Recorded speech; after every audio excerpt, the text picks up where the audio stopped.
ಸುಮಾರು 8 ಗಂಟೆಗೆ ನಮ್ಮನ್ನು ಖಾನಾಪುರ ಪೊಲೀಸ್ ಠಾಣೆಗೆ ಕರ್ಕೊಂಡು ಬಂದಿದ್ದಾರೆ. ನನ್ನ ಮೇಲೆ ಯಾವ ಮೊಕದ್ದಮೆ ದಾಖಲಾಗಿದೆ ಅಂತ ನನಗೆ ಹೇಳಿಲ್ಲ. ನಾನು ಕೊಟ್ಟ ದೂರನ್ನು ಗಂಟೆಗಟ್ಟಲೆಯಿಂದ ಸ್ವೀಕಾರ ಮಾಡ್ದಲೇ ನಾನು 0 FIR ಹಾಕಿ ಅಂತ ಹೇಳ್ತಾ ಇದ್ದೀನಿ. ನಾನು ಕೊಟ್ಟ ದೂರನ್ನು ದಾಖಲಿಸ್ತಾ ಇಲ್ಲ. ಈಗ ಇಲ್ಲಿಂದ ಇನ್ನೆಲ್ಲಿಗೋ ಕರ್ಕೊಂಡು ಹೋಗುವಂಥ ಸಂಚು ನಡೆಸ್ತಾ ಇದ್ದಾರೆ. ಎಲ್ಲಿಗೆ ಕರ್ಕೊಂಡು ಹೋಗ್ತಾ ಇದ್ದಾರೆ ಅಂತ ಗೊತ್ತಿಲ್ಲ. ನನ್ನ ಜೀವಕ್ಕೆ ಅಪಾಯ ಇದೆ. ನನ್ನ ಜೀವಕ್ಕೆ ಏನಾದರೂ ಅಪಾಯ ಆದರೆ ಅದಕ್ಕೆ ಕಾರಣ ಇಲ್ಲಿರುವ ಕಾಂಗ್ರೆಸ್ ಸರ್ಕಾರ.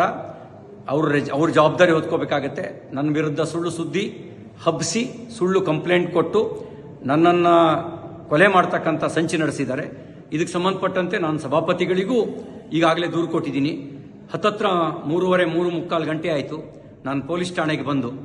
ಏನು ದೂರಿದೆ ಅಂತಲೂ ಹೇಳಿಲ್ಲ, ನಮಗೆ ಏನು ಬೇಕು ಅಂತಲೂ ಕೇಳಿಲ್ಲ. ಹೀನಾಯವಾಗಿ ನಡೆಸ್ಕೊಳ್ಳೋ ಕೆಲಸ ಮಾಡ್ತಾ ಇದ್ದಾರೆ. ಮತ್ತು ಇಲ್ಲಿಂದ ಎಲ್ಲಿಗೆ ಕರ್ಕೊಂಡು ಹೋಗ್ತಾರೆ ಅನ್ನೋದು ಕೂಡ ನನಗೆ ಸ್ಪಷ್ಟತೆ ಇಲ್ಲ.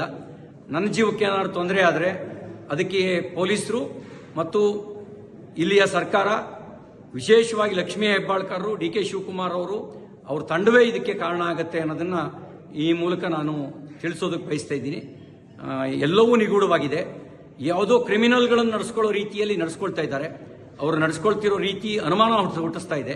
ಪ್ರತಿಯೊಂದು ನಡೆಯೂ ಕೂಡ ಅನುಮಾನಾಸ್ಪದವಾಗಿದೆ ಅವರು ನಡ್ಕೊಳ್ತಿರ್ತಕ್ಕಂಥ ರೀತಿ. ನಾನೊಬ್ಬ ಜನಪ್ರತಿನಿಧಿಯಾಗಿ ಮಂತ್ರಿಯಾಗಿ ಕೆಲಸ ಮಾಡಿದವನು. ನಾನು ಕೊಟ್ಟ ದೂರಿಗೆ 0 FIR ರಿಜಿಸ್ಟರ್ ಮಾಡಿ ಅಂತ ಹೇಳಿದ್ರೆ ಮೀನಾಮೇಷ ಎಣಿಸ್ತಾ ಇದ್ದಾರೆ. ಇದೆಲ್ಲವೂ ಅವರು ತುರ್ತು ಪರಿಸ್ಥಿತಿಯ ಕಾಲಘಟ್ಟದಲ್ಲಿ ನಡ್ಕೊಳ್ಳೋ ರೀತಿಯಲ್ಲಿ ನಡ್ಕೊಳ್ತಾ ಇದ್ದಾರೆ. ಜೈ ಹಿಂದ್.